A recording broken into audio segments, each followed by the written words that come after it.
Amoebic meningitis ബാധിച്ച് 3 ആഴ്ച കാലത്തെ ആശുപത്രി ജീവിതത്തിന് ശേഷം ജീവിതത്തിലേക്ക് തിരിച്ചു വന്നതിൽ ഡോക്ടർമാർക്ക് നന്ദി പറയുകയാണ് 14 വയസ്സുകാരൻ അഫ്നാസ് ജാസിം. രോഗം ബാധിച്ച ഉടൻ തന്നെ തിരിച്ചറിഞ്ഞ് ചികിത്സ നൽകാനായതാണ് കുട്ടിയെ ജീവിതത്തിലേക്ക് തിരിച്ചു കൊണ്ടുവരാൻ സഹായിച്ചതെന്ന് ഡോക്ടർമാർ പറയുന്നു.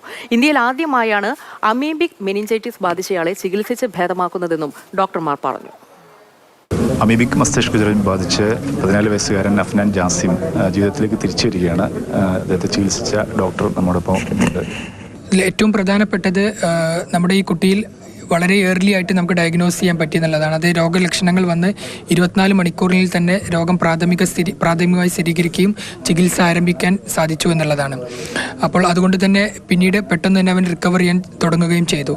പിന്നെ വേറൊരു ഘടകം, ആരോഗ്യവകുപ്പിൻ്റെ ഇടപെടൽ മൂലം മിൽട്ടിഫോസിൻ എന്ന മരുന്ന് നമുക്ക് മുമ്പ് ഇവിടെ അവൈലബിൾ ആയിരുന്നില്ല. അത് ഇവന് ചികിത്സ ആരംഭിച്ച് 3-ാം ദിവസം ആ മരുന്നും അവൈലബിളായി. അതുകൊണ്ട് തന്നെ ഇതിന് ചികിത്സയ്ക്ക് വേണ്ടിയുള്ള കംപ്ലീറ്റ് അവൈലബിൾ ട്രീറ്റ്മെൻറ്റ് എല്ലാം അവന് കൊടുക്കാൻ സാധിച്ചു.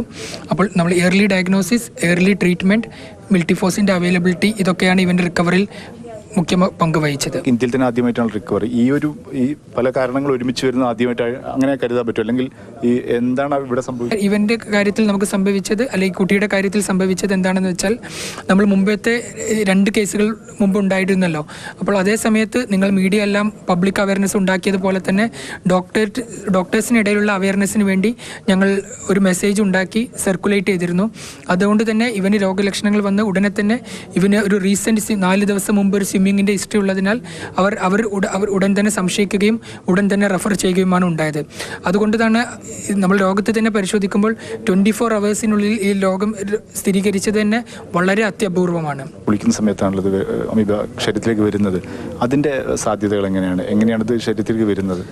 സാധാരണ അമീബ ഒരു യുബിക്വിറ്റസ് ഓർഗാനിസമാണ്, പല വാട്ടർ സർഫസിലും കാണാവുന്നതാണ്.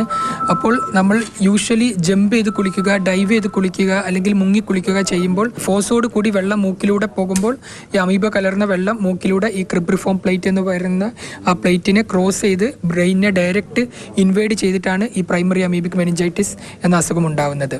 അപ്പം ഇതിന് കുളിക്കുന്ന സമയത്ത് നമ്മൾ കുട്ടികൾ ശ്രദ്ധിക്കേണ്ട കാര്യമായിട്ട് എന്താണ്? കുട്ടികൾ ശ്രദ്ധിക്കേണ്ടതെന്ന് വെച്ചാൽ, ഒന്ന് വൃത്തിയുള്ള വെള്ളം, അതായത് ക്ലോറിനേറ്റ് ചെയ്ത പൂള് ഒഴുകുന്ന വെള്ളത്തിൽ, അതിപ്പോൾ കെട്ടിക്കിടക്കുന്ന നമുക്ക് മലിനമാണോ എന്ന് സംശയിക്കുന്ന വെള്ളത്തിലേക്ക് കുളിക്കാതിരിക്കുക.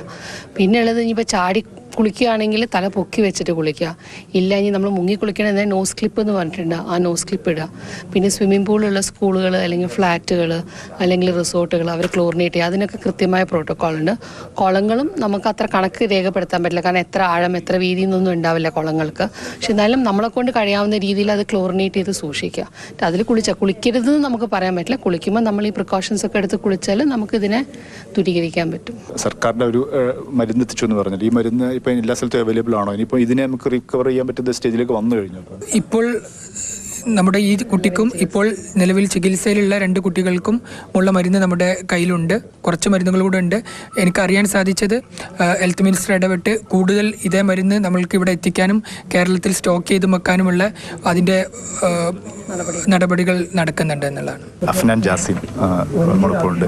എന്ത് തോന്നുന്നു ഈ സമയത്ത്? എനിക്ക് എന്നെ നോക്കിയ ഡോക്ടേഴ്സിൻ്റെ കൂടിയും അതേപോലെ ICUലും പിന്നെ വാർഡിലെല്ലാം സിസ്റ്റേഴ്സിൻ്റെ കൂടെയെല്ലാം ഒരുപാട് നന്ദി. ഒരു കാരണമാണ് ഞാൻ ഈ നിലയിലെത്തി. പിന്നെ ദൈവത്തിൻ്റെ അനുഗ്രഹം. എന്താ സംഭവിച്ചത്? എവിടെയാണ് കുളിച്ചിരുന്നത്? ശരിക്കും ഞാൻ കുളത്തിൽ പോയി സാധാരണ നോർമലായിട്ട് കുളിക്കുന്നതാണ്. ഈ സ്കൂൾ പൂട്ടിനാണ് ഞാൻ കുളിക്കാൻ പോകാൻ തുടങ്ങി. ഞാൻ കുളിച്ച് ഇങ്ങനെ നോർമലായിട്ട് കുളിച്ച് അന്ന് രാവിലെ ഒരു തലവേദന ഉണ്ടായിരുന്നു. ട്യൂഷൻ ക്ലാസ്സിൽ പോയി. ട്യൂഷൻ ക്ലാസ്സിൽ നിന്ന് തലവേദന വന്ന് സാധാരണ കുളിക്കുന്നത് തന്നെയാണ് കുളിച്ചത്? ചാടി കുളിക്കുക, അങ്ങനെ കൂടെ സമയം എടുത്ത് കുളിക്കുക? സമയം കുറവാണ്, പക്ഷെ ചാടി കുളിച്ചു. തുടക്കത്തിൽ നിങ്ങൾക്ക് സംശയം തോന്നുകയാണ് ചെയ്തത്? തോന്നുകയാണ്. ഞാൻ പറഞ്ഞില്ലേ, അരമണിക്കൂർ മുമ്പ് ഇവനെ ഫിക്സ് വരുന്നതിൻ്റെ ഒരു അരമണിക്കൂർ മുമ്പ് ഇവനെ തലവേദന എടുത്ത് കിടക്കായിരുന്നു.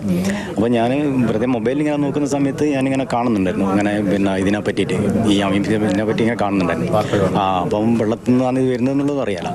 അപ്പോൾ അങ്ങനെയാണ് ഞാൻ ഇവന് ഈ ഫിക്സ് വന്നപ്പോൾ തന്നെ പയ്യോടി ഹോസ്പിറ്റലിൽ കൊണ്ടുവരാൻ അവിടുന്ന് ഡോക്ടറോട് പറഞ്ഞു, ഇങ്ങനെ സാറേ ഇവന് ഇങ്ങനെ വെള്ളത്തിൽ നിന്ന് കുളിക്കാറുണ്ട്.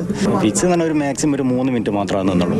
അത് കഴിഞ്ഞ് അന്നേരം തന്നെ വണ്ടി വിളിച്ചിട്ട് ഹോസ്പിറ്റലിലെത്തി. അവിടെ നിന്ന് പിന്നെ ഡോക്ടേഴ്സ് സംശയം പറഞ്ഞില്ല. ഡോക്ടർ ഈ കുളിച്ച വിവരമൊക്കെ പറഞ്ഞേരം ഫിക്സ് വന്ന് പറഞ്ഞപ്പോൾ പറഞ്ഞ് വേറെ ഒരു ഹോസ്പിറ്റലിൽ കാണിക്കാൻ പറഞ്ഞ് അങ്ങനെയാണ് പെട്ടെന്ന് ഇവിടത്തേക്ക് വരുന്നത്. അപ്പോൾ ആ വരുന്ന സമയത്ത് തന്നെ എന്നോട് ചോദിച്ചിട്ടുണ്ട് രാവിലെ പോയാൽ പോലെ. ഞാൻ പറഞ്ഞു പറ്റില്ല, ഇപ്പം തന്നെ പോകണം. എന്താ അറിയില്ല അങ്ങനെ തോന്നാൻ കാരണം. വളരെ അപൂർവമായ രീതിയിൽ മസ്തിഷ്കജ്വരം ബാധിച്ച കുട്ടിക്ക് ജീവിതത്തിലേക്ക് തിരിച്ചു വരാൻ കഴിഞ്ഞു. അതിന് പല കാരണങ്ങൾ ഡോക്ടർമാർ പറയുന്നുണ്ട്. ഏറ്റവും പ്രധാനപ്പെട്ടത് ഏർലി ഡിറ്റക്ഷനാണ്. പെട്ടെന്ന് ചികിത്സ നൽകാൻ കഴിഞ്ഞു. അതുകൊണ്ട് ഒപ്പം തന്നെ അതിന് രോഗത്തിൽ ഭേദമാകാനുള്ള മരുന്നും അവർക്ക് കുട്ടിക്ക് ലഭ്യമാക്കാൻ കഴിഞ്ഞു എന്നുള്ളതാണ്. ഷിജിത് നെറ്റിപ്പറ്റക്കൊപ്പം മുഹമ്മദ് ഷഹീദ്, മാതൃഭൂമി ന്യൂസ്.